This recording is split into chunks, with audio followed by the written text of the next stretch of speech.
有啲咩茶樓啊嗰啲人啊，有一堆人群晒喺度講政治啊嗰啲咧，唔係有學問係白痴。嗱，我唔明咩意思嘅，佢咁樣講，即係點解一群人坐喺茶樓嗰度講政治就係白痴咧？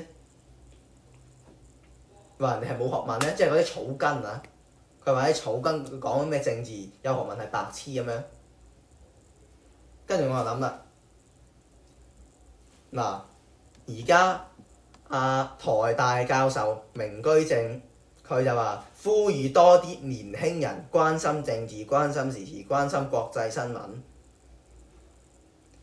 嗱，咁我呢啲咁嘅高中學生係平民嚟㗎嘛，係草根嚟㗎嘛，咁點解關心政治唔得咧？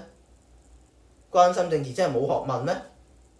哦，即係你覺得佢類比咗你哋呢堆人？係啊。哦，但係會唔會佢為節目效果㗎？咁呢個我真係唔知啊。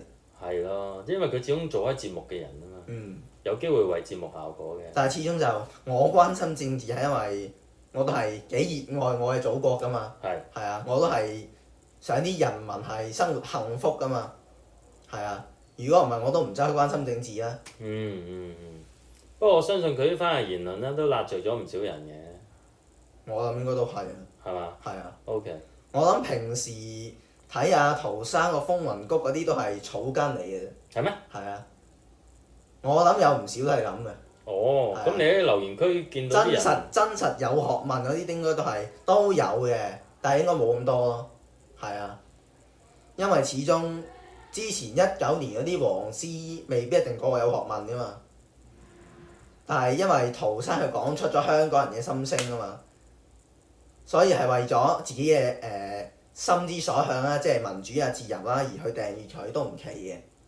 係啊。哦。不過呢度就扯遠咗啦。我哋翻嚟阿陶生度先啦。咁你對於陶生呢句説話，你仲有冇咩補充啊？都冇咩補充啊，就係聽咗落去覺得非常之不滿，要出嚟係點咧？澄清翻呢一樣，唔係所有關心政治嘅，即係坐喺茶樓講嘅嗰啲就係白痴。亦都唔應該有歧視嘅存在。係啊。哦。就算係白痴都好，關心政治都係為咗人民，為咗自己生活好啲啫。係咪先？好啦，咁啊多謝咁多位觀眾同我哋嚟到呢一度啦。如果你都仲睇緊嘅話咁我哋下次再見啦，拜拜。下次再見，拜拜。時代的洪流瞬息萬變，資奮的爆炸泥沙俱下，靈異作品集致力於裝創意的榮國，這裡是技術的探與您相會。